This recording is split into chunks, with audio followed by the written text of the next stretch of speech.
No nii,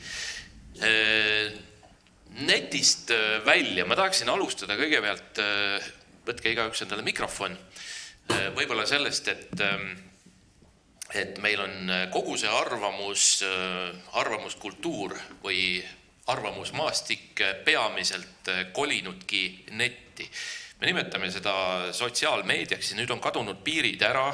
Aivar, sinu käest võib-olla ma tahaksin esimesena küsida, et kus on siis sotsiaalmeedia ja meedia piir sinu käest kui endise pikaaegse ajakirjaniku käest, et kuidas sulle täna tundub, et kas see sotsiaalmeedia nüüd ja seal arvamine, igaüks on nagu selle sisu looja, on nüüd uus normaalsus ja sellega me peame arvestama ja kus on siis see kriitiline, nii-öelda, sa pead allikakriitilisus, eks ole, et missugust kommentaari või postitust tõsiselt võtta ja missugune on siis natuke võib-olla kriitilisemalt vaadatav? See on muidugi selline teema, kus ma võiks väga pikalt rääkida, aga paar kõige olulisemat asja, et ehk siis pärismeedia versus sotsiaalmeedia või siis allikakriitilisus versus arvamusvabadus. Et kui me räägime pärismeedias, siis mind ülikoolis õpetati nõnda ja see kehtib, ma loodan praegugi, et kõige aluseks on igasuguse ka arvamuse aluseks on tegelikult fakt. Ja fakt on üks selline asi, mis on põhimõtteliselt suhteliselt mustvalge, et kas oli või ei olnud, kas valetas ei valetanud, kas rääkis tõtt ei rääkinud, kas juhtus ei juhtunud, kas olid kohal ei olnud kohal ja nii edasi ja edasi. Ja seda aluseks võttes siis saab ka meedia loomulikult kujundab oma seisukohad, et see võib mõne jaoks tunduda idealistlik, aga tegelikult see on nii, et ma ise olen ka mitmeid kordi öelnud välja ka selles poliitikukarjääris, et midagi pole parata, aga see, kui sa millestki midagi arvad, siis sa pead ikka esiteks millestki midagi teadma ja teiseks sul peab olema see alus faktoloogia, et mis siis ikkagi on, mis on need ajalooline taust ja mis on selle asja kogu kontekst selleks, et sa mingisuguse seisukoha siis võtaks. Et see on nüüd pärismeedia. Sotsiaalmeedia, nagu me kõik teame, on tuhkasest faktist, peaasi, et midagi öelda saab. Ja täpselt nii see ongi, et see on, kui positiivselt mõelda, siis see on tõesti selline, ma ei tea, kas ma ütlen selle sõna välja, vanasti nimetati seda peldikuseinaks, et sorry, aga tegelikult see on kõige ehtsam arvamuste paljusus ja arvamusvabadus võtta seisukohti ka neis kohtades, neis asjus, mida ma tegelikult sisuliselt ei valda. Et see ongi see suur vahe, mõnda sotsiaalmeedia väga häirib, mina olen sellega hakanud juba harjuma, et muidugi ma ei saa ühtegi inimest, kes seal lihtsalt lahmib ega ühtegi arvamust heaks kiita, aga ma ei tea, ise mõtlen idealistlikult, et äkki see on nende probleem, mitte minu probleem. Nojah, eks poliitikul peabki paks nahk olema. Mart, kuidas sulle tundub, et kas see arvamuskultuur netis on vahel läinud nagu tõesti, nagu Aivar ütles, et igaüks arvab kõigest midagi? No Aivarile võib-olla vastuseks, et alternatiivsed faktid on ju täiesti uus kontseptsioon, eks ole, eelmise USA administratsiooni poolt, nii et kõik see muutused, mis siin on toimunud, on viinud selleni, et meil arvamuste ja arvamiste puudust ilmselgelt ei ole, millest meil täna ilmselgelt napib, on kuulamisest ja seostatud arutlustest ja arutelu käikudest pigem. Mulle selle teema juures ja nende sõnade arvama ja arvamus juures kõlab kõrvus üsna sageli Ülo Vooglaid, talle sellise omase nõudliku häälega küsimas, Mart, kas sa tead või sa arvad, et sa tead? Ja millel põhineb sinu teadmine.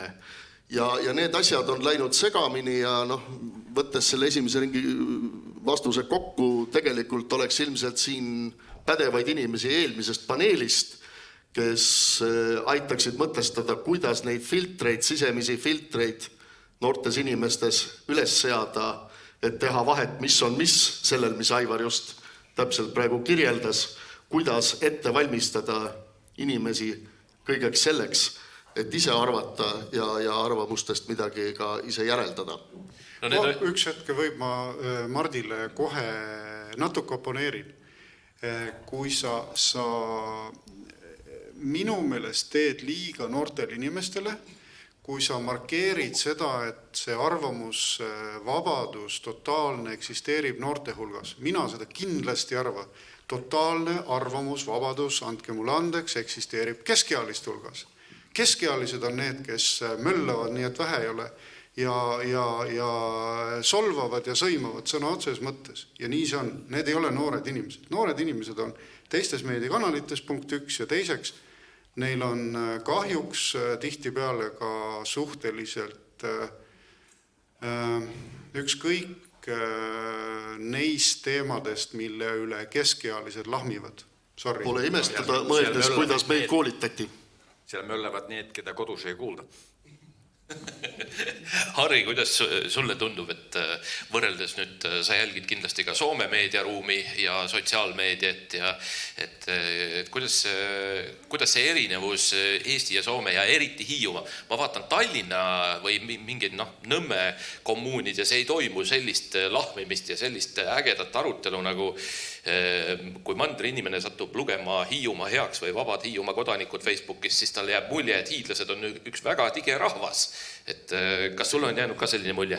Ja, aga ma ei loe seda, sest vaata, kui me nüüd räägime sotsiaalmeediast, siis selles on nii palju erinevaid faase, kõigepealt me peame vabandama, et me räägin iga halvas eesti keeles, aga andestage mulle, palun. Tänan. Et kui sul on näiteks Facebook lehekülg, siis sa ise valid, kas see on avalik või see on ainult sinu sõpradele. Kui see on su sõpradele, ega nemad seal ei hakka loopima midagi. Kui sul on siukesed sõbrad, viska nad minema. Kes siukesi sõpru tahab. Aga nüüd, kui sa räägid sellest, et sa lähed sinna teadlikult sinna, kus ainult, mis nüüd oli, 3% inimestest umbes regulaarselt kommenteerivad. No see ei ole mingi enamus, see on ju need samad lollid, mis olid vanasti seal poe kõrval umbes. Miks me neid nüüd peaksime eraldi kuulama?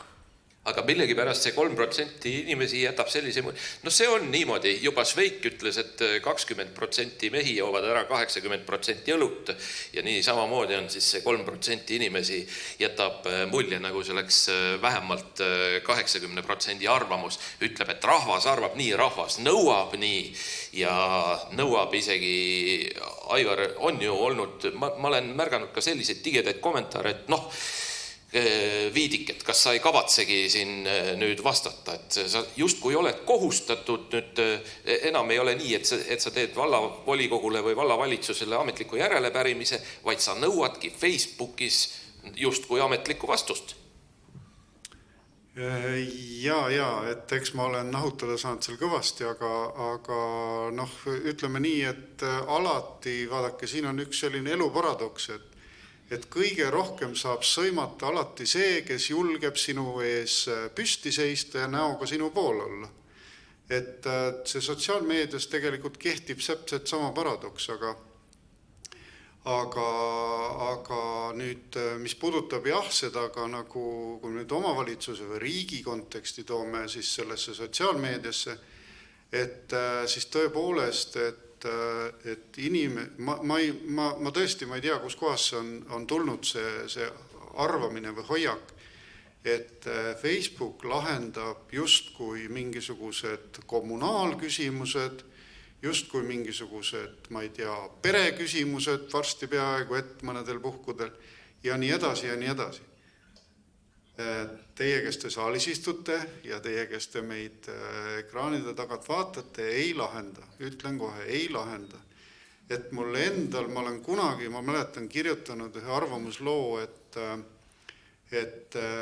riik võiks kolida rohkem Facebooki ja ka omavalitsus sealhulgas, aga ma olen seda väga tugevasti korrigeerinud, seda arvamust just seetõttu, et kui sul on ka selline hea soov tegelikult justkui nagu mingid probleemid kergema vaevaga ära lahendada, siis kahjuks on elureegel see, et sind tabab ikkagi selline isiklik rünnak tihtipeale ja see probleem jääb kuskile taustale ühel hetkel, et sekkuvad mingisugused kallutatud jõud ja sealt see asi nagu lappasse läheb.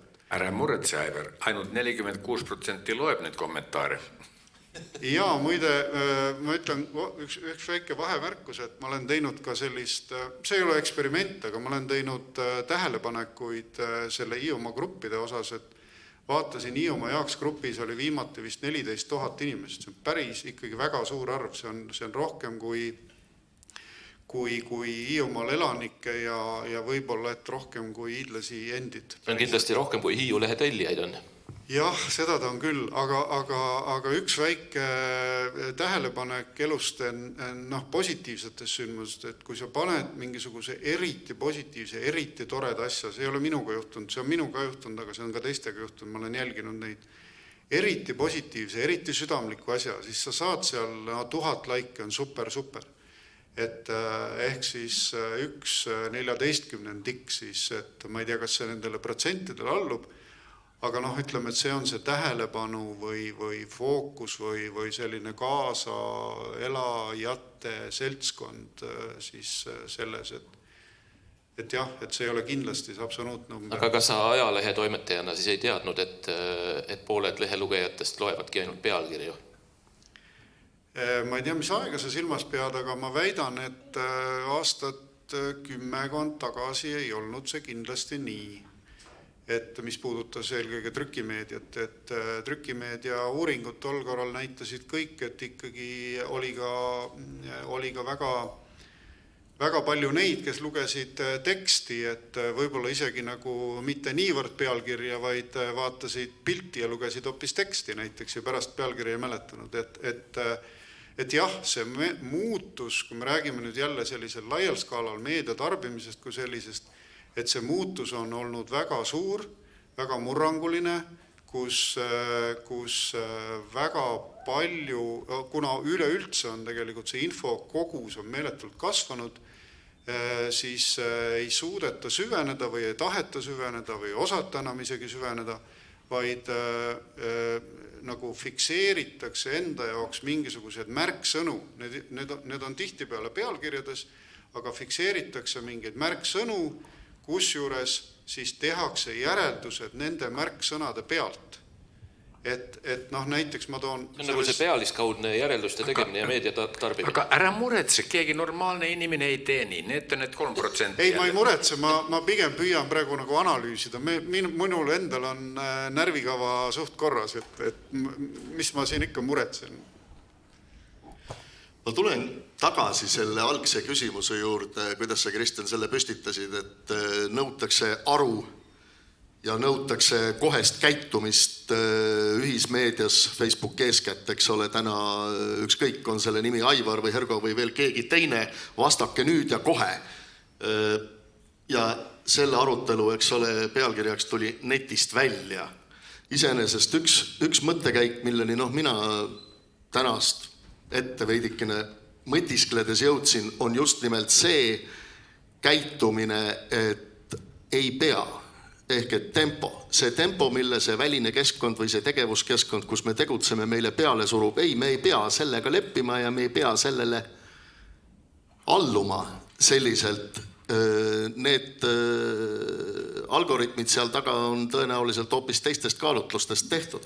Ma ei tea, millistest kaalutlustest lähtuvalt Aivar otsustas mitte vastata koheselt ühele küsimusele hiljutise volikogu otsuse kohta, aga minu meelest see oli väga hea lahendus, et jah, ma vastan sellele pikemalt ja ma vastan sellele Hiiu lehe veergudel ja ma vastan sellele reedel. Ja ma ei vasta sellele kohe esimese See oli see koolihoone ehitamise kohta, jah? Jah, see oli täpselt see, millise kaalutlusel ta seda tegi, lihtsalt konkreetselt elulise näitena väga selge käitumisjoonis. Ei, ma ei allu sellele ja ma ei vasta sellele täna, nüüd, siin ja kohe ilma järele mõtlemata ja vot siin see arvamuse, see sama Ülo Vooglaiu küsimus, millel põhineb sinu arvamus? ma võin seda kommenteerida, jah, see oli teadlik käitumine ja vaadake, siin on nüüd lihtsalt inimesed, kes ei ole nagu väga meedia kogenud ja sotsiaalmeedias on ka vaja tegelikult teatud kogemusi ja meedias tervikuna.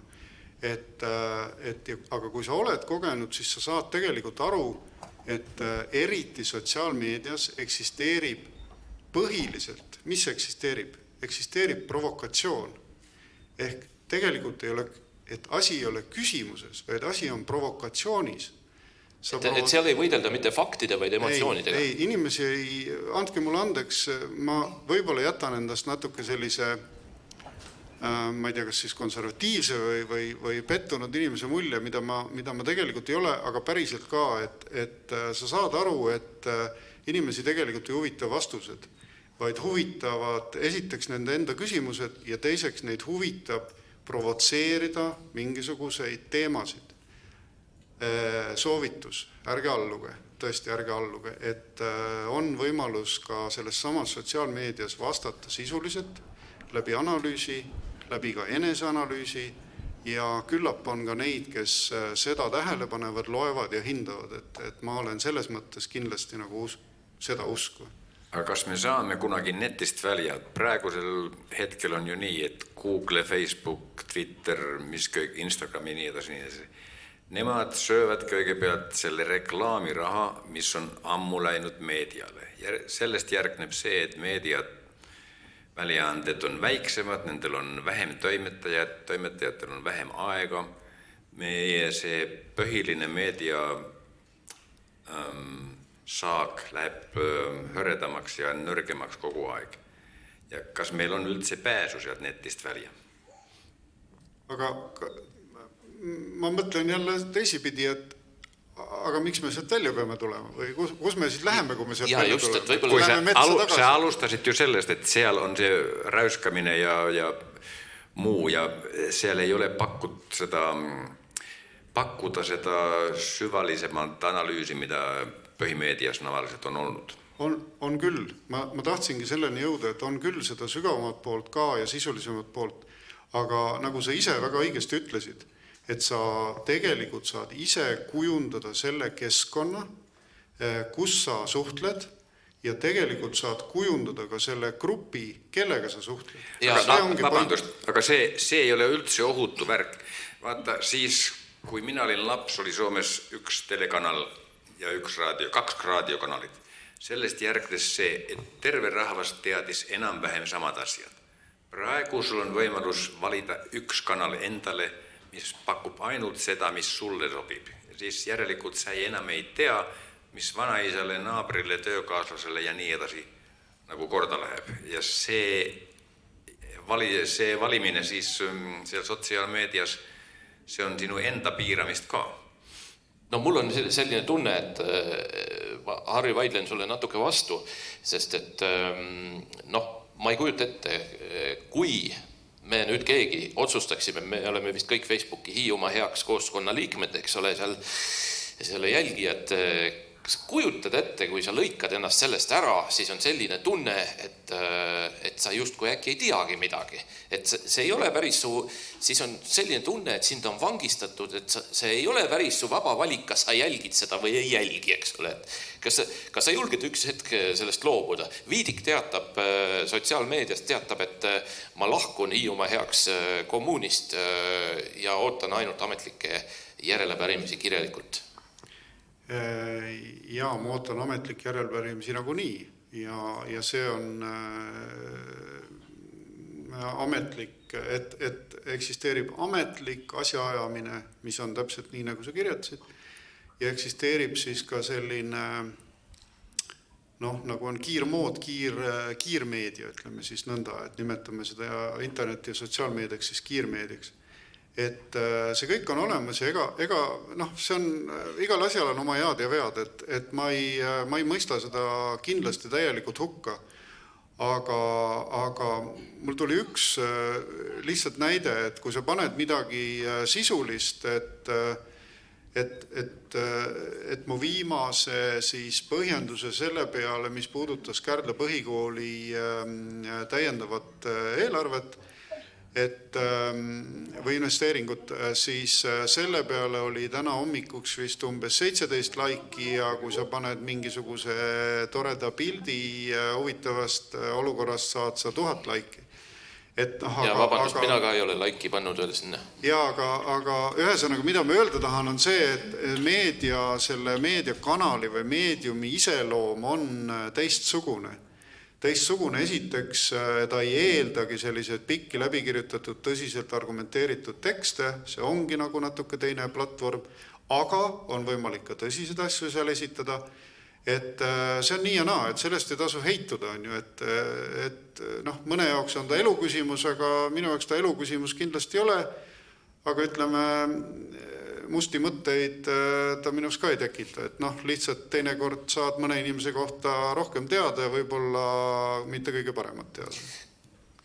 No, eks see Facebookis kirjutatu ja selle jälgimine, vaat siin on nüüd tekib see küsimus, et kust see kõik see aeg tuleb, eks ole, ja kes seal need 3% on ja kust neil see aeg on ja miks nad seda teevad ja need motivatsioonid ja see kõik, see kihistused on hästi mitmekesised, aga milleni ma tahtsin jõuda siin on see, et mina, nagu Kristjan ütles, viimased 4-5 aastat peaasjalikult töises plaanis olen tegelenud strateegilise nõustamisega ja seal on väga selged kategooriad, seal on mingi sisend, siis on mingi väljund ja see väljund peab olema sisendiks millelegi või millessegi ja kuhu me tahame jõuda ja kindlasti on kategooria tulemuslikkus ja kui nüüd panna endale ette see filter ja see ei ole, Aivar, jah, ainult mitte üldse ei olnud suunatud noortele, vaid pigem meie generatsioonile, kelle hariduse ettevalmistus on hoopis teine, siis panna ette see filter ja mõelda veidi niimoodi, et kui ma selle sinna kirjutan ja võib-olla veel plärtsuga, niimoodi emotsionaalselt ja järelemõtlematult ja hoogsa sellise käekirjaga, siis kas see toob sellise tulemuse, mida ma tegelikult tahan sellega saavutada ja selle sinna panemisega ja võt see netist välja ja Hiiumaa heaks väljaminek. Võib-olla on mõistlikum võtta Aivaril pärast seda mõne teemaga nööbist kinni ja see asi omavahel rääkida või kui meile ei sobi mingi asi, mida teeb keegi teine kuskil, siis seda valu minna välja karjuma ei pruuki olla selle tulemuslikkusega, kui seda asja on võimalik lahendada netist väljas, otsesuhtlusega. Jah, Taavi ei ole mulle siiamaani vastanud sellele kirjale, mis ma talle sõnumitesse kirjutasin, kui ta käis Hiiumaal, aga ma saan aru, et ilmselgelt ei loe seda tema, vaid tema nõunikud, eks olegi. Teate, Neil Postman kirjutas ammu, et demokraatia tappis Telegram. See oli umbes nii, et enne selle tulekut inimesed lugesid kohalikku lehte, see kirjutas asjadest, mida nad teadsid, mida nad tundsid ja millesse nad võiksid põhiliselt, mida nad võiksid majutada. Nii nagu meie siin Hiiumaal võime võtta selle mehe nööbist kinni.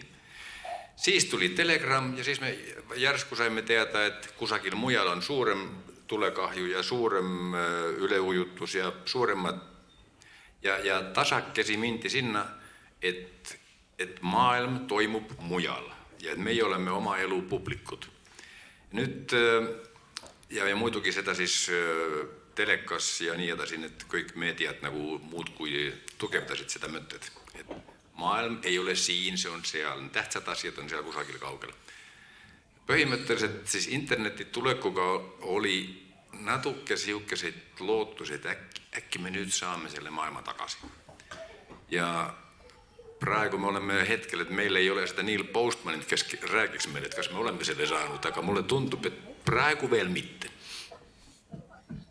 Selle kiirtarbimise või see, milliseks tänapäeval on see nii-öelda info kättesaamine muutunud, et kas see eeldabki pealiskaudsust tegelikult, et seal sa ei saagi midagi põhjalikku panna sinna ja eeldada põhjalikku normaalset diskussiooni, sest see scrollimine, see kerimine on seal nii meeletu kiirusega ja nii meeletult tuleb uut voogu peale.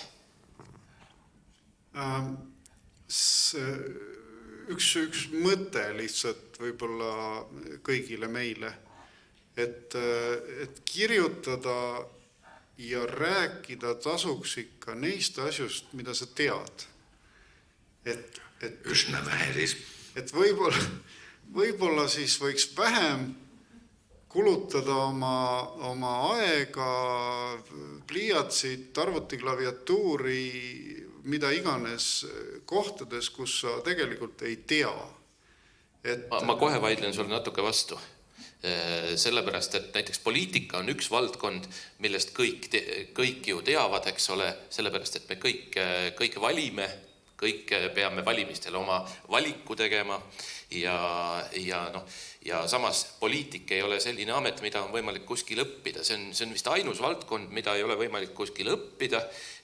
Keegi ei ole õppinud presidendiks, peaministriks, eks ole, Riigikogu liikmeks ja ometi on kõigil inimestel üks hääl ja seda häält tuleb targasti kasutada. Ehk et mul on õigus arvata sinu kohta isegi kui ma ei tea su pere ja hingeelu. Ei ole nii.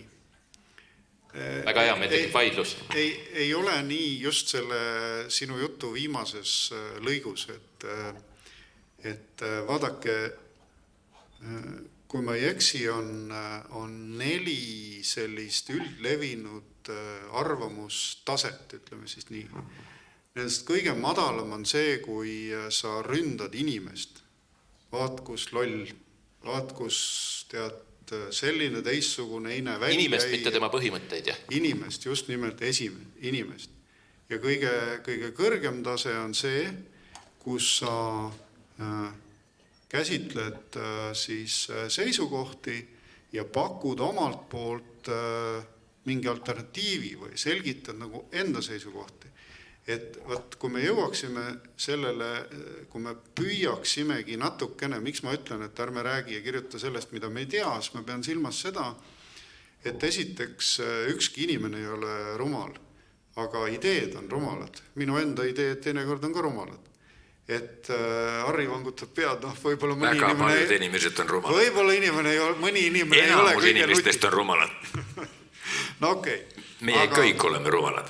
Aga sa ilmselt said aru võib-olla, mida ma silmas pidasin, aga jaa, et see on kõik meie endi kätes, et jääda ikkagi sellise ideede tasandile, et võistlevad ideed, võistlevad argumendid ja sealt, kui tõesti kehtib kõnekäänd, et vaidluses sünnib tõde, seal võib see tõde sündida. Mujal seda kindlasti ei Lugupeetud Riigikogu liiget, kui teie arvate, et argumendid mõjutavad ja argumendid valitsevad, see ei ole vasta tõele. Ideed, mis on grupiliikmelisuse värk, et meie teame, et me eksime, aga me oleme erineval arvamusel kui teie, see on ju normaalne. Võib-olla on sul õigus, aga ma olen siiski see minu haridus, mitte ainult poliitikast ei tea kõiki ega arva kõiki, aga ajakirjandusest kindlasti täpselt samamoodi. Kõik on ükskõik, kas sa oled koolis käinud või ei ole koolis käinud, nagu ühel hetkel võid sa hakata ajakirjanikuks näiteks. Ka sotsiaalmeedia ajakirjanikuks ja siis tunned ennast uhkelt ja võtad sõna kõiges. Aga ikkagi ma olen isiklikult nendel istude juures, mis mulle on ülikoolis õpetatud, et sa pead omama fakti. Fakt tähendab seda, et on kas või kaalutletud poolt vastu argumente, kas oli nii, ei olnud nii, ja selle pealt siis teed järeldused. Et ma ei tea, võib-olla ma olen naiivne, aga mina olen see, kes ma olen. Aivar hakkas peale kategoriseeringuga sellest kõige madalamast tasandist isiklik rünne. Ma võtan natukene teise skaala ja mitte midagi halba ei ole selles, ükskõik millises on see siis Hiiumaa heaks foorum või Kalamaja foorum, mida ma jälgin, või Tiskre elanike foorum, mida ma jälgin. Need on lihtsalt need kohad, kus ma aeg-ajalt elan ja kus mul kinnisvara Tallinnas on ja Hiiumaa, kus ma eks ole väga palju viibin. Ja mitte midagi halba ei ole selles, kui seal on kirjutatud, mis meeldib ja mis ei meeldi. Ma arvan, et see võib olla informatiivne nii poliitikule, otsustajale kui üldse mitte otsustajale, kas või ka iseenda veendumuste kontrolliks. See meeldib, ei meeldi tasand on nagu ütleme võib-olla sellisel asjal kõige esmane, aga mis on see, mille üle võiks natuke mõtiskleda ja millise filtri läbi jällegi seda kirjutatud või kuuldud, aga me räägime siin ikkagi netist välja, millegipärast räägime netiasjadest, et millises rollis on selle arvamuse väljendaja.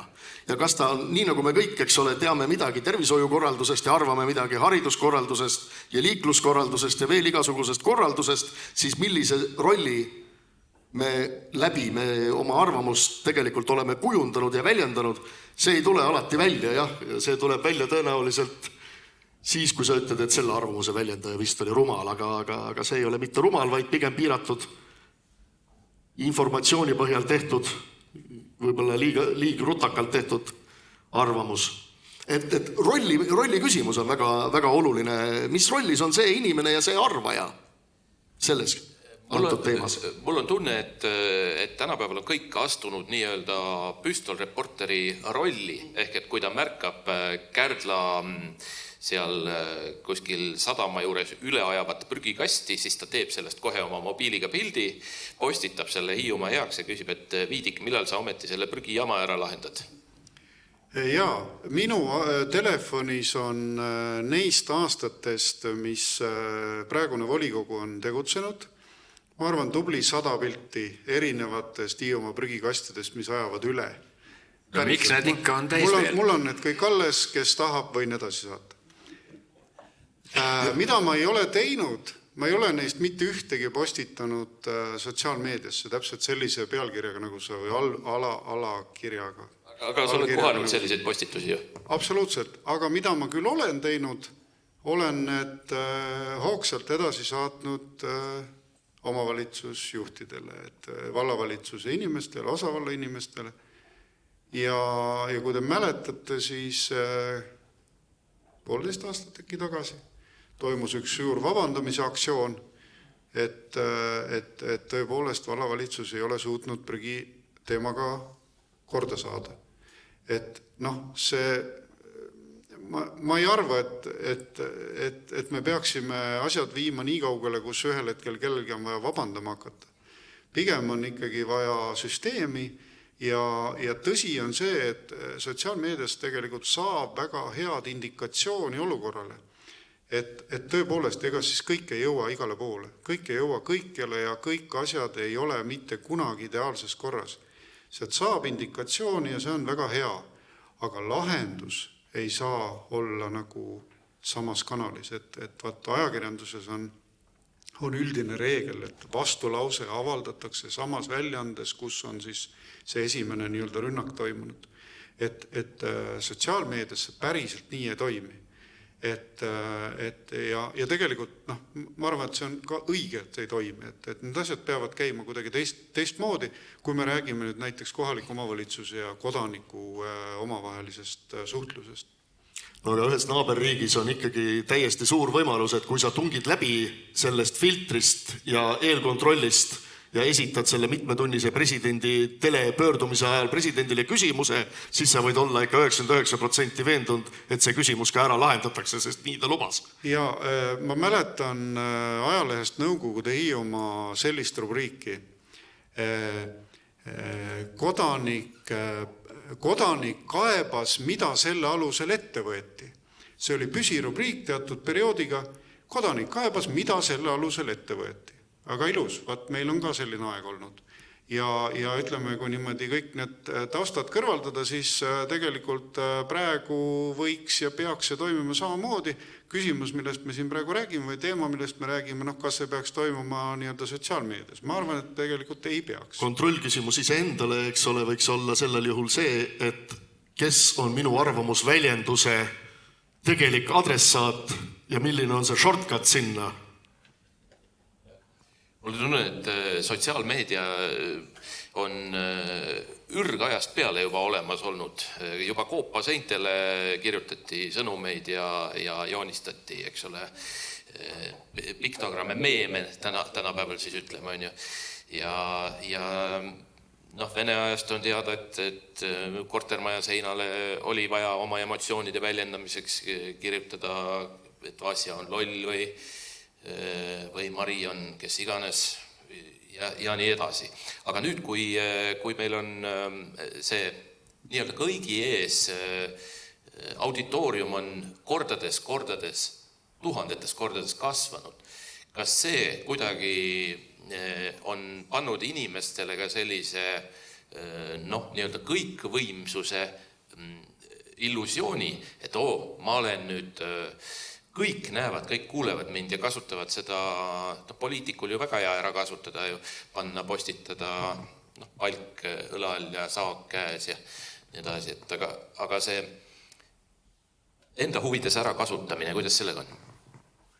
Eks ta selleks ongi ju. No muidugi seda tehakse ja selles on ka teatud loomulikkus, et sa pead oma ideid ju kuskil mingi platvormi leidma, kus sa oma ideid kajastad ja see on kindlasti üks nendest platvormidest, aga jah, veel kord, et nii kaua on kõik okei, kui me jääme ideede tasandile, kui me jääme viisakaks, kui me jääme tõepoolest arvamuste, seisukohtade juurde, kui me vähem nii-öelda võtame hoiakuid kohtades, kus meil tegelikult ei ole täisinformatsiooni, et nii kaua, kui me jääme sündsaks, on kõik minu meelest väga okei ja ma väga toetan kõiki neid igasuguseid aruteluplatvorme, mis kahjuks, seda kvaliteedimärki alati kanna. Ma kordan Cicero tõdemust, et viisakus on õpitud taktitunne. Jaa, meil oli teemaks netist väljas, ma mõtlen, et mina vist ei taha tulla. Et mul on näiteks Facebook lehekülg, see on sõbradele ainult. See on ühelt poolt, see on päevik, sa paned sinna kirja, selle linnu nägin täna ja aasta pärast vaatad, siis oli siukest samad linnud ja mina väga huviga jälgin sinu seina, sinu linnu ja hirve pilte. Jah, aitäh, aga siis on samal see on köögilaut, sul on mingi mõtte tuleb pähe, siis sa kirjad selle üles, sest mööname, minu vanusesse ei mäleta seda homme, kui sa ei pane täna seda kirja panem. Ja võib-olla sellele keegi reageerib, võib-olla mitte, see on täiesti ükskõik, aga sa ei oota mingit rünnakut oma sõprade poolt, eks ole. Ja kui sa, mina olen pidanud 2 või 3 sõpra nagu aastate jooksul välja lülitavast, et üks läks nii joodikuks, et tema jutt hakkas muid segama, mitte mind, no nii. Või siis vahel sa paned oma pikema mõtte sinna endale mällu, sest kes viitsib enam pliiatsiga, ma vist oska enam pliiatsiga kirjutada. Aga siis nende teiste lehekülgede järgimine, see on tõesti scrollimine, kes sa tead, et 3. arvamuse pärast on juba see mingi sinna sitab ja mis sa seal poo ennast üles ja midagi seesugust. See eriti ei tasu. Kui just seal ei ole siukest moderaatorit, kes võtab need maha, aga väga paljudel ei ole. Nii et, või siis teine asi, mis netis on, sa leiad sealt mis tahes oskuse, sa vaatab YouTube'ist, et kuidas pudel avatakse. Keegi on selle filmi nüüd ja näitanud ja täpselt kirjeldab, et niimoodi ja kuidas sa kruuvi keerad ja teed seda ja kuidas kõik maailma info on seal olemas ja me räägime ainult sellest 3% arvamusavaldustest. Ei, me räägime ka sellest, et tegelikult ma saan ilma kunsti või fotonäitusele minemata ometi kauneid loodusfotosid vaadata. Sellest on väga hea meel, aga mis ma tahtsin veel, kuhu ma tahtsin jutu suunata, mida Aivar rääkis, et võiks olla argumendid, faktid, mitte lihtsalt emotsioonid, ehk et me võitleme ideede eest, mitte siis ei ründa inimesi, vaid nende ideed.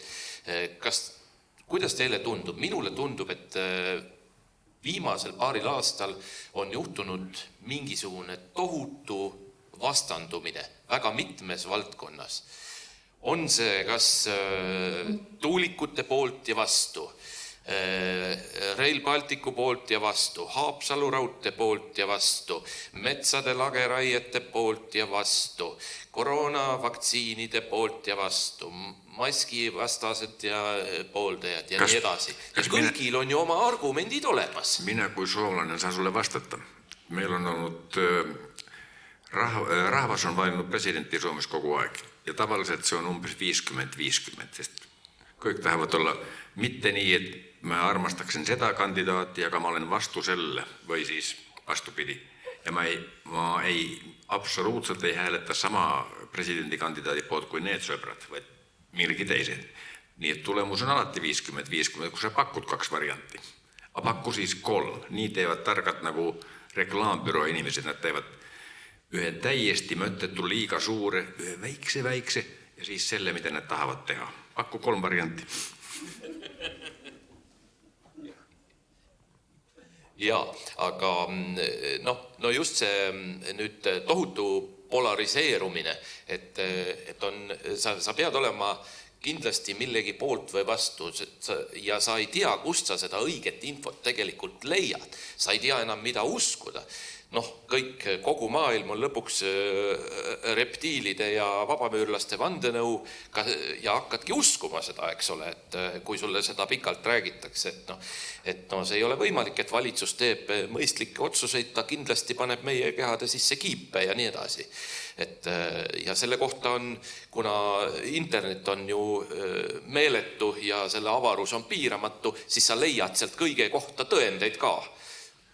See ei ole väga tsensuurne, mis ma praegu ütlen, aga kohati on selline tunne, et inimestel on liiga hea elu ja liiga palju vaba aega, millega nad päriselt ei oska kuidagi seda aega sisustada. Ja ma mõtlen seda täitsa tõsiselt, et on ju olemas sellised positiivsed tegevusi nagu hobid, raamatud, head Netflix, miljonid saated, filmid, seriaalid, mida iganes, leiut enda jaoks välismaal käia praegu ei saa, aga mõtle enda jaoks nagu midagi välja, mõtle enda jaoks mingisugune parem sisu välja, et see ei ole kõige parem elu mööda saatmise vorm. No jaa, aga sa tahad ju kuskil oma ideede eest võidelda ja siis sa lood mingisuguse kommuuni, jälle sul on võimalus luua isegi oma kommuun ja seista näiteks lageraiete vastu või seista tuulikute vastu. Need seal rääkijad, keda kodus ei kuulda. See oli üks hea väljendus. Ma 30 aastat tagasi õnnestus mul aasta õppida USA-s ülikoolis. Ja seal ma nägin seda, kuidas establishment näeb ette, et te tegelete millegi sellise õilsaga. Olid vihmametsade kaitsjad, kes polnud küll kordagi ühtegi vihmametsa sattunud, aga neil olid omad ringid ja nii edasi. Nii et see on nüüd üks niisugune nurk, mida pidi ma vaatan tihti peale neid võitlusi poolt ja vastu, ükskõik siis metsraudtee või tunnel või kanala. Aga teine, mis nagu tõsiselt nagu analüüsimist väärib, on see sisemine vedru või driver, mis inimesi sunnib ja haarab kaasa. See on ikkagi vägagi tõhusad mehhanismid kirjutatud sisse nendesse samadesse keskkondadesse, kus need võitlused toimuvad. Et mis sunnib valima selgelt poolt ja siis tõepoolest asjades, milles A on selle arvamuse või seisukoha jõulisel väljendajal oma vägagi selge huvi või B oma mingi vägagi selge välja kujunenud mille iganes alusel grupi identiteet või kolmandaks see sama, mida ütles Harri, rumalus, ignorantsus, nimetame seda pehmema sõnaga. Ja nende vahel vahet teha ju on lihtsam, aga neid drivereid ja neid vedrusid välja nuputada, mis inimesi sunnivad oma aega tulutult, selles mõttes tulutult raiskama. Ja teist otsapidi, mis on need mehhanismid, mis varastavad meie tähelepanu, sest tegelikult kõik need keskkonnad on üles ehitatud selle peale, et nad varastavad meie tähelepanu. Seda nad müüvad, see on nende kaup, meie aeg ja tähelepanu. Ja kui selles mõttes abitud me tegelikult oleme, andes järele nendes keskkondades ja see nõuab päris tugevat iseloomu ilmselt või enese kontrolli, mis alati ei ole.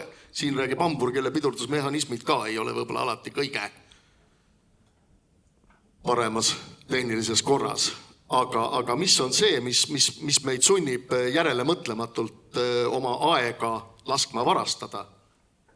Mõtlemise koht. Excel on tõesti siis kõige erksamad pead on seda mõtlemas, et saaksid neid ilusaid reklaame meile müüa. Äkki me ei peaks nüüd ise sellisteks vandenõude erotikuteks muutuma, et ma püüaksin sellest küll hoiduda, et ega siis püüaks nagu nõnda mõelda, et meedium, platvorm, keskkond on täpselt selline, nagu ta on. Meie asi, see on meie valiku küsimus, kas, kuidas ja kelle ees me seal üles astume. See on meie valiku küsimus. Platvorme võib olla igasuguseid, aga elu on ikkagi meie endi kätes, mina väidan. Mina tahan seda vähemalt enda elu puhul küll uskuda, et elu on ikkagi minu kätes.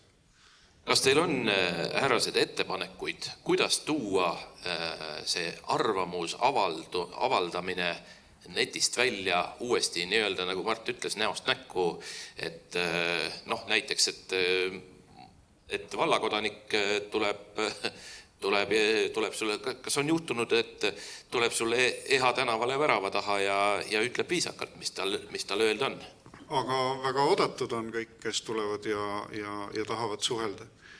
Seda millegi pärast peetakse tegelikult ju privaatruumi tungimiseks, aga internetis sinu infovälja, sinu postituse alla kommentaariumit luues ei peeta privaatruumi tungimiseks. Ja, aga ei saagi pidada sellepärast, et koht, kus väljaspool minu enda valitud sõpruskonda inimesed saavad minu seisukohti kommenteerida, olen ma ise tekitanud avalikus ruumis. Ma ise olen pannud selle algse sõnumi ülesse avalikku, nõndanimetatud avalikku keskkonda, mida mina ei kontrolli, ma saan ainult kontrollida oma sõnumi sisu. Ja tegelikult saan kontrollida ka nii palju, et kui mõni ikka täitsa sassi läheb, et ma olen tegelikult üsna mitmed korrad saatnud ka moderaatorile teate, et kuulge, et inimene vajab abi kuskil mujal, mitte siin keskkonnas. Et neid juhtumeid on ka. Et jah, seal sotsiaalmeedias on nii-öelda privaatsoon, mis on tõepoolest, nagu Harri ütles, et sul on ikkagi sinu suhtlusringkond, keda sa saad vabalt valida, seal on tõesti sõbrad, kes sinuga nii ei käitu, nagu ei ole kohane või nagu sina nendega käitud. Ja on avalik ruum, aga avalikus ruumis on, kas sa seal osaled või osale, see on sinu täiesti vaba valik, et jah, et meil tegelikult ei ole, minu meelest ei olegi isegi põhjust väga süüdistada illuminaate, ja ärme jah ise lasku sellesse, et see on üks suur vandenõu. Ja illuminaatit olid siis miks meid erksad pead sinne kutsuvad selleks, et seal on miljardite jaoks reklaamiraha. Kas sa oled midagi, Harri, ma küsin su käest kohe, kas sa oled soetanud midagi Facebooki uudisvoo vahele tulevate reklaamide ajal? Mina olen. Mina olen küll. Ja huvitav on see, et ma olen guugeldanud midagi ja siis hakkab Facebook mulle seda pakkuma. Ilmselgelt ilma Facebookis liikuva informatsioonita oleksin ilma jäänud tõenäoliselt päris paljudest kas sündmustest, infokildudest mulle vajalikust, kas ka konkreetselt kaubast või teenusest, ma isegi ei mäleta, aga see polegi praegu küsimus. Miks me jalgratast, Aivar, leiutame? Tegelikult on ju, ma olen 10 aastat olnud ka Tallinna linnateenistuses ettevõtluse arengu eesotsas. Kõigil juhtivatel ametnikel minu teada on vist tänase päevani mingid vastuvõtuajad vahest tasuks neidki Facebookis meenutada, kui nõutakse sult koheselt mingit vastamist või midagi. No nagu ma ikka tulen selle juurde tagasi, et ma loodan, ma ei tee nagu südamest kellelegi liiga, aga need inimesed, kes kirjutavad sulle seal pretensioonikaid küsimusi, tegelikult ei oota vastuseid. No eks sa ise pead välja raalima, kellele sa seda vastad ja kellele seda ei vasta. See ilmselt ongi kogemuslikult baasilt tulenev otsustamisfilter sul. Seda ma tahtsingi sinna ka jõuda, et tegelikult need provokatiivsed küsimused ei ole ju selleks, et vastust oodata, vaid selleks, et oma statement kindlalt paika juurutada ja öelda välja, et need, kes vastupidi arvavad, need on idioodid. Kristjan natuke aega tagasi küsis, et kas ei oleks võimalik nagu kokku sattuda ja arvamusi nagu omavahel rääkida.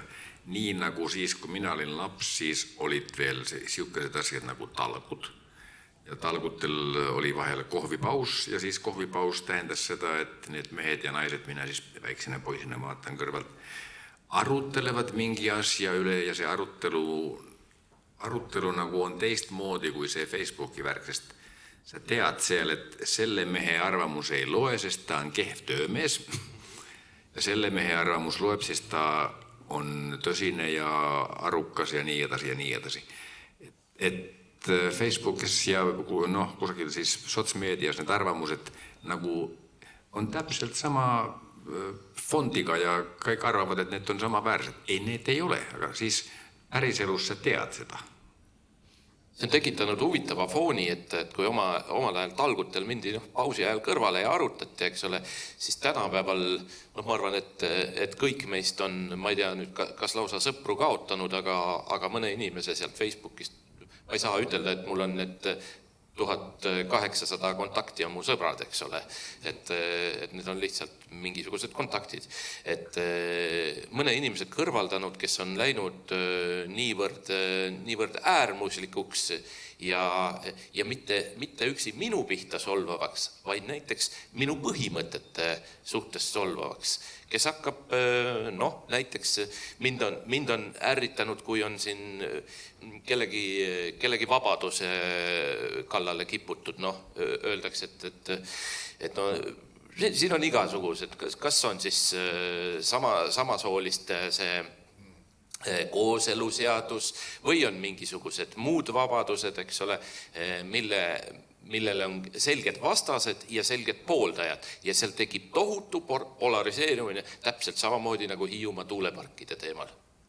Aga 14 000 inimest, eks ole, Hiiumaa heaks selles samas grupis, mõeldes neid nimesid, mis aeg-ajalt ekraanile kerkivad, tahab selle grupiga liituda, jah, ma tunnen, huvitav, milline võiks olla tema seos Hiiumaaga, ainus, mida ma oskan arvata, on, et ta võib seda gruppi tahta mõne oma mingi agenda edendamiseks ära kasutada, millega ta parasjagu tegeleb, ükskõik, kas see on tema mingi vabatahtlik, ühiskondlik või ärialane või ametialane tegevus. Pigem kipuvad need nimed tulema, sest et tõenäoliselt need, kellele Hiiumaa ja Hiiumaal sündiv hinge läheb, korda läheb ja kes sellega ka tõsimeelselt tegeleda soovivad, on seal tõenäoliselt selle grupiga liitunud juba aastaid tagasi. Annaksin vahepeal sõna saali ka siit juhtuvalt. Aivar tahtis veel midagi kommenteerida? Ei rohkem kui võib-olla enne küsimusi on see sobiv väikeseks kokkuvõtteks, et kui me nii kaua, kui me mõtleme päriselt ka, et see, mida me näppude alt või suust välja ajame, on päriselt ka Hiiumaa heaks, nii kaua on kõik okei. On ju? Et kui siin oli juttu sellest 3% ja püsikommentaatoritest, siis Peep Lillemägi on ka üks selline Facebooki agar kommenteerija, alati minu meelest jäädes viisakuse piiridesse. Kuidas sulle tundub see nii-öelda siis Hiiumaa heaks kommenteerimine ja kuhu need piirid tuleks panna? Oi jaa, aitäh. Et siin on nüüd tegelikult mõtteid kogunenud nii palju, et ma võiks rääkida pool tundi. aga et kuskilt otsast alustada, siis tegelikult on ajaloos öeldud päris mitmeid nutikaid mõtteid. Üks nendest mõtetest on selline, et kirves on suurepärane tööriist, aga millegipärast keegi lõhub sellega puid, aga keegi lõhub päid. Et kindlasti ei peaks tegelikult platvormile midagi ette heitma peale selle, et platvormi loojad, äriühing tahavad teenida raha. Ja see on lihtsalt iga inimese otsus, et kas neile nagu seda raha anda või siis mitte. Teine asi, kui ma peaksin nüüd sellest peaaegu vist tund aega kestnud teie mõttevahetusest, mida oli erakordselt huvitav jälgida, ühe asja välja tooma, siis see nüüd ei ole tegelikult, Kristjan, sellepärast, et sa mulle andsid mikrofoni, aga paraku on küll see mõte nagu see, mida sina nagu riburada pidi ütlesid ühel hetkel. Et meid ju tegelikult juhitakse arvamustega. Ja kui me mõtleme selle peale, et iga 4 aasta tagant on valimised ja siis on kõik seal valimiskasti juures ühe kaaluga ja nende käest küsitakse seda arvamust, et kellele sina usaldad siis nüüd eeloleval 4 aastal kas riigi või omavalitsuse juhtimise. Ja siis ei ole küll nii, et tegelikult nagu lollid peaksid olema vait ja hoidma sealt kastist nagu eemale või kõigepealt on nagu tegelikult vaatame nagu kõrgharidust tõendavat dokumenti, siis mõõdame ära IQ ja lõpuks küsime, et kas sa kodus üldse tegelikult nagu sõna saad. Et siis millegipärast on kõik tegelikult ühe kaaluga. Et me peame siis hakkama mõtlema selle üle, et kas see on õige või mitte. Ja varsti siis niimoodi mõeldes jõuame välja sinna, et 30 aastat tagasi oli niimoodi, et tuli postkasti ajaleht Rahva Hääl ja seal oli kirjas arvamus, kuidas asjad on. Ja siis see oligi see, kuidas asjad olid. Aga see nüüd on küll, need on nagu äärmused, eks nagu te aru saate, et loomulikult on ikkagi see, et midagi nagu arvata, selleks ikkagi väga õigesti ütles Aivar, et peaks olema natukene ka neid faktilist baasi. Aga kui ma ikka hoian seda sihikut, püüaks hoida selle koha peal, et me arvamustega tegelikult juhime ühel või teisel moel, olgu siis omavalitsust või riiki või ettevõtet või mida iganes, siis on küll nüüd nii, et kõik, kes tegelikult teostavad avalikku võimu, et nendel on küll nüüd ikkagi tegelikult igal hetkel nagu kohustus aru anda, et kuidas selle võimu teostamine läheb. Ma ei arva nüüd ka, selles äärmuses ei ole tõesti, et inimene on õigus, et inimese võib ajada 2:30 öösel üles ja küsida, et miks prügikast üle ajab. Aga mõõdukalt tegelikult ikkagi seda võib küsida ja muidugi mõistlik inimene, kes on valitud avaliku võimu teostama, annab juba ise ka nii-öelda ennetavalt siis aru, et mis ta siis nagu teinud on ja mis tal plaanis on ja alati ka kõik asjad ei õnnestu ja kui miskid asjad jällegi nagu muutuvad, siis mulle meeldis väga, mida kunagi tegelikult ütles erastamisagentuuri juht Väino Saarnet, et ega otsuseid tuleb alati tegelikult teha ebapiisava informatsiooni tingimustes ja me ei saa kunagi tegelikult ei jõua nii kaugel, et me võtame arvesse kõik need faktid, mis seda hetkesituatsioonis otsustamist nagu mõjutavad ja asjaolud ka muutuvad ja nagu ütles Gabriel viimases reliikvias, et ma ei ole täna see, kes ma olen eile ja ka teie Preili ei ole homme see, kes te olete täna. Aga seda nüüd küll, et nagu seda arvamust ja arvamuse avaldamist mingil määral öelda, et seda võiks olla nagu vähem, et minu arust see on nagu väga ohtlik, sest ma siin jällegi tsiteeriksin tegelikult ühte väga nagu armastatud ka arvajat ja kui ma jälgin Facebooki voos, siis on mitmed inimesed, kelle arvamus mulle tõesti ka korda läheb ja üks väga tore arvaja on tegelikult Olav Osolin, aga mitte teda ma ei tahtnud nagu tsiteerida, ma tsiteeriksin tegelikult Mart Juurt, kes ütles ka tegelikult eelmise aasta detsembris Postimehele antud intervjuus ühe väga huvitava mõtte, mida ma siis ka siinkohal ära toon ja ütles, et neid inimesi, kes tunnevad tegelikult, et nende arvamusest mitte midagi ei sõltu, et see, neid inimesi tuleb järjest juurde ja kui need inimesed nagu regulaarselt käivad valimas,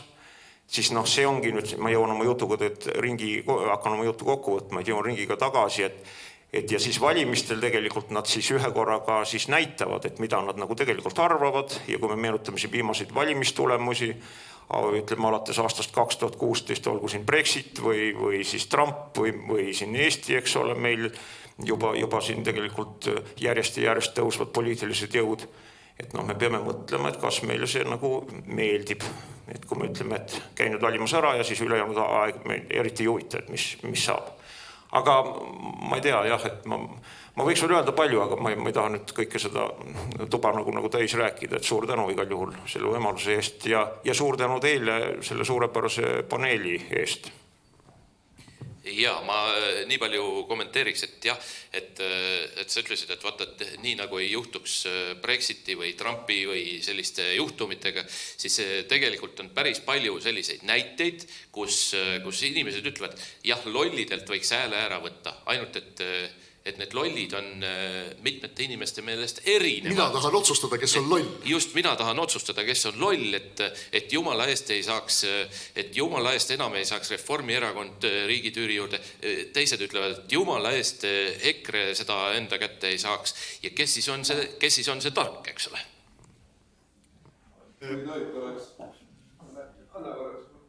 Nii, annan Märdile. Alternatiivi sisse, minu meelest see Facebook ei ole nüüd küll midagi uut leiutanud, et see on kõik vana asi, mida me praegu näeme. Et küsimus on ju see, kuidas me näeme kõige kõrgemal tasemel Eestis seda sama asja, see on see sama Riigikogu. Et Riigikogus saalis räägitakse üht juttu, sest me teame, et rahuldatud on inimeseks põhivajadusi, see on tähelepanu vajadus. Seda sõna millegi pärast on siin täna väga kasutatud, et see on nagu põhiline. Minu meelest ei ole asi ideedega võitlemise, sest inimestel ei olegi ideid tihtilugu. Nad tahavad lihtsalt välja paista, nad tahavad midagi öelda, ma tahan ka oluline olla. See on Maslow tarvete teooria tegelikult, et hakkame sealt alt peale, eks ju, mida inimene üldse vajab. Edasi tuleb kuuluvus, turvalisus. Mõnel inimesel pakubki see turvalisust, eks ju, et ta saab lihtsalt karjuda, ta tunneb, et ta on kuidagi oluline. Ja siis tuleb kuuluvus. Ma tahan kuuluda mingisugusesse seltskondeks. Kes on loll, kes on tark, no seda me siin ära ei lahenda, selles ma olen päris kindel. Aga lahendus on ka kus? Lahendus on see samas Riigikogus. Kuidas saab arvamust avaldada mikrofoni ees? Seal on ju piirangud. 2 minutit mingis küsimus, Aivar teeb paremini, eks ma ajakirjanikul võiksin seda teada täpselt. Siis on 1 täpsustav küsimus ja 2 täpsustav küsimus. Kõik, sinu limiit on otsas, rohkem selle raha eest ei saa, võiks öelda, eks ole.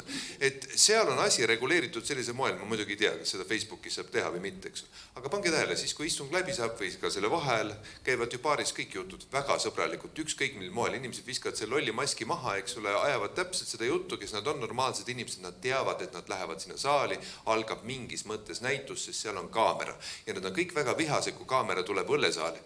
Eks seda ei ole vaja, seda ei tohi juhtuda. Huvitav, kui me teatrisse läheme, siis me ei ole ju kurjad nende inimeste peale, kes mängivad kedagi teist seal lava peal. Vastupidi, me isegi aplodeerime neile, kui nad teevad seda väga hästi, eks ole.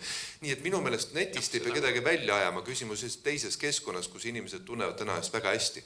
Kui keegi läheb Aivarile, koputab õla peale ja ütleb omavahel, et kuule, et sa oled täitsa tore mees tegelikult, siis on väga tore, kui ta teeb seda ka netis, aga netis on tal teine probleem. Ta läheb seal näitama ennast teistele, asi pole isegi mitte Aivaris või mõnes teises tegelases, kes on kuskil võimu juures, eks ju, tal on vaja ise näidata midagi, ta rahuldab mingisuguseid vajadusi. Ja viimane tsitaat siin lihtsalt juhtum, mul oli nädal aega tagasi Paides üks arutelu juhtida. Pärast seda ma sain teada, et üks erakondlane, riigikogulane ka, üsna koloriitne tegelane oli 10 000 leidnud kuskilt, et saaks siis ise minna sinna lava ette. Seal saalis oli hästi palju vana inimesi, oli seal vabahusaalis, mingisugune 500 või 800 tükk oli neid seal julgelt. Ta oli leidnud 10 000 raha, et minna ütlema midagi, mingisugust asja, eks. No miks me arvame, et inimene peab seda, mis tal südamest tuleb, mida ta lihtsalt tahaks rääkida ilusalt, viisakal kombel, ma ei tea, kuidas iganes, miks ta peaks seda kinni maksma? Loomulikult ta läheb sinna tegema seda, mis on talle kasulik. Poliitikule ei saa panna pahaks, et ta 2 kuud enne valimisi ja miks mitte ka 2 aastat enne valimisi ütleb mingisuguseid asju. Loomulikult ta kujundab oma agendat. Vaja on tarkust sellest kõigest aru saada ja mingis mõttes piiranguid, aga ma ei tea, kuidas seda 2 minuti reeglit kehtestada veebis. Kui ma seda teaks, ma oleks ka juba rikas mees. Aitäh. Mina ka olen joobes, las mina ka räägin. kuna siin on ka Hiiu leht, siis ma küsiksin Kati sinu käest, et kuidas sina tunnetad nagu ka, Hiiu leht on ju ka tegelikult veebis olemas ja ka Facebooki lehekülg, seda muutust, kui on läinud siis nii-öelda lehelugude või nende uudiste kommenteerimine netti, kas sa oskad toimetuse poolt öelda, kas see on aidanud lehe tegemisele kaasa, andnud sisu juurde? Kindlasti on seal ka palju kriitikat, ma olen lugenud, eks ole, saad mööda päid ja jalgu, alati oled süüdi või aitab see pigem tööle kaasa? Mul ei ole mingeid volitusi nagu toimetuse eest rääkida, aga ma ütleks nagu enda poolt, et mina näen seda küll, et need on lihtsalt kõrvuti olevad keskkonnad ja nad nagu täiendavad, et üksteist ja tegelikult ma arvan, et peaks olema mingisugused võimalused veel seda tegelikult saada teada, et mida inimesed nagu rohujuure tasandil tegelikult arvavad. Ma arvan, et maakondlik leht tegelikult on see platvorm, kus nagu saaksid laiema kõlapinna nagu need inimesed, kes jäävad kõige selle suure hulga inimeste hulka, kes ei suhtle mis iganes põhjusel Facebookis, aga nad tegelikult on ka kogukonna liikmed, et kuidas nagu tuua, ma arvan, leht on nagu üks võimalus tuua seda mitmekesisust välja. See on küll maakonna leht, aga tegelikult on ta erakätes ja erakapitali süüdistatakse alati selles, et ta on kellegi poolt kinni makstud.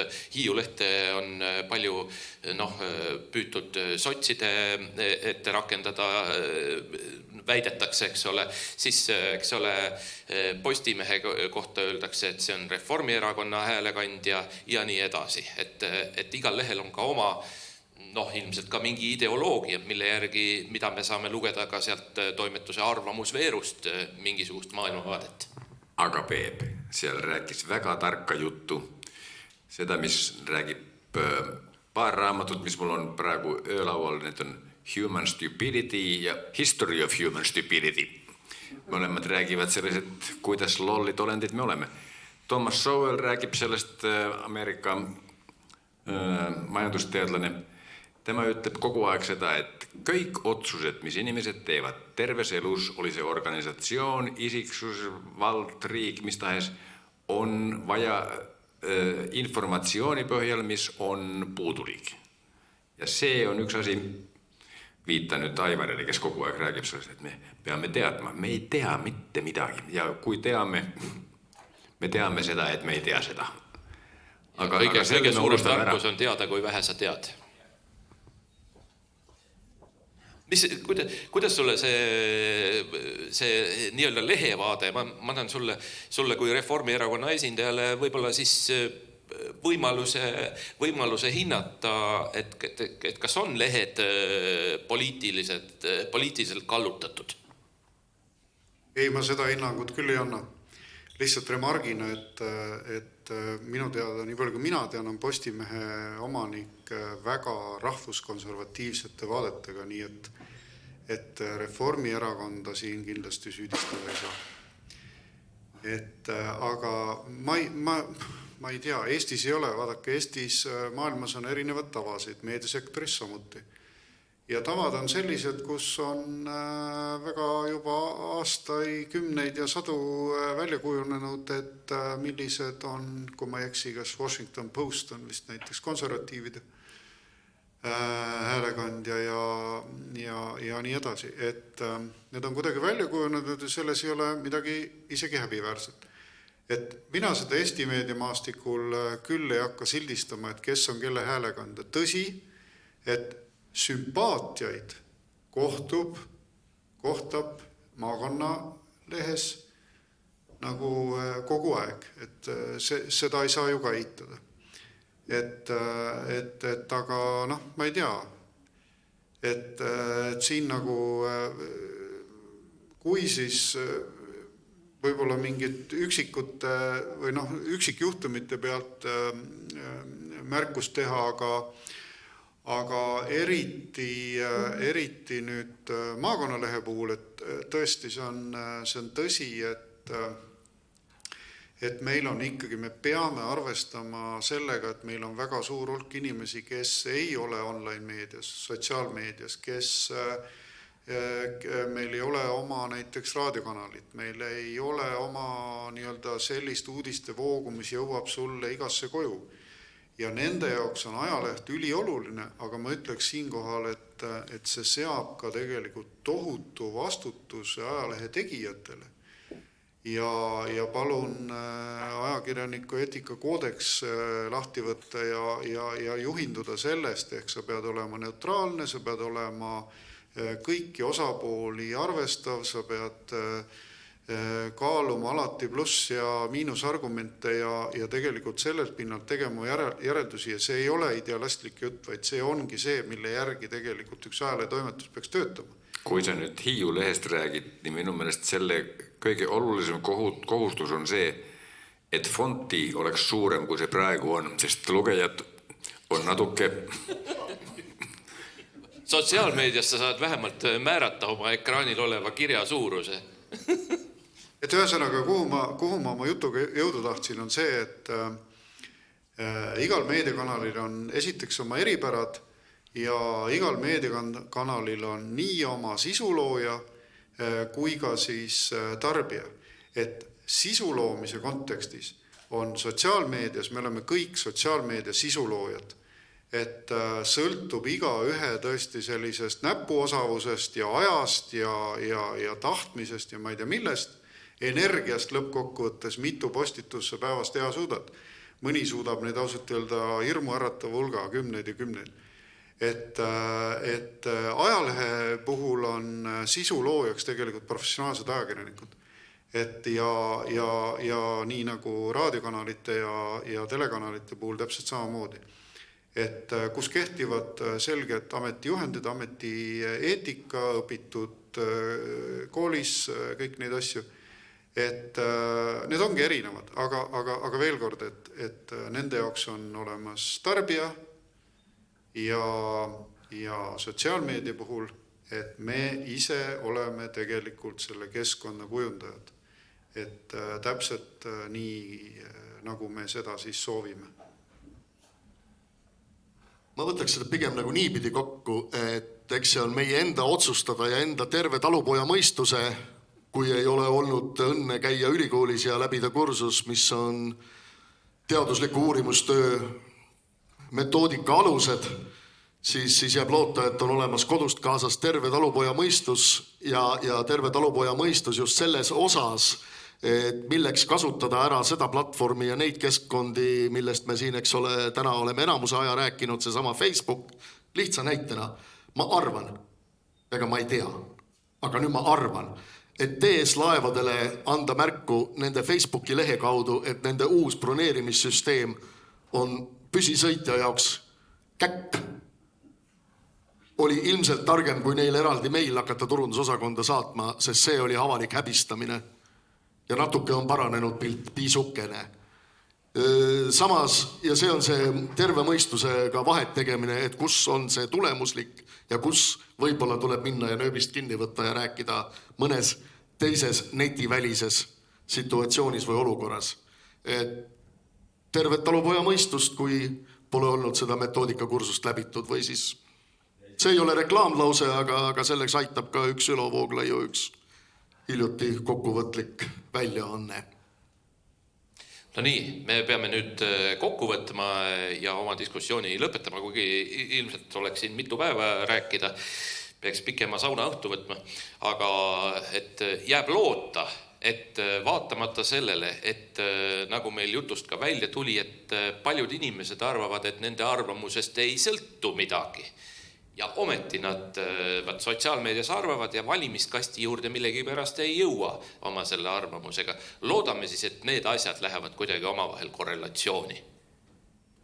Ma ütlen ühe lõpumõtte ja see on aus mõte minu täiesti isiklikust seisukohast. Miks ma astusin poliitikasse? Täitsa siiralt. Ainult üks põhjus. Olles ajakirjanik, loomulikult jälgisin ma ka Hiiumaal toimuvat ja võtsin selle kohta aeg-ajalt kriitiliselt sõna. Ühel hetkel saabus see koht, kus ma sain aru, et kui ma jäängi ainult sõnavõtjaks, siis ma olen lihtsalt ühel hetkel üks mõttetu kommentaator. Ja ma otsustasin teha selle sammu, julgeda astuda ette ja öelda, et mina teen paremini, kui on tehtud seni.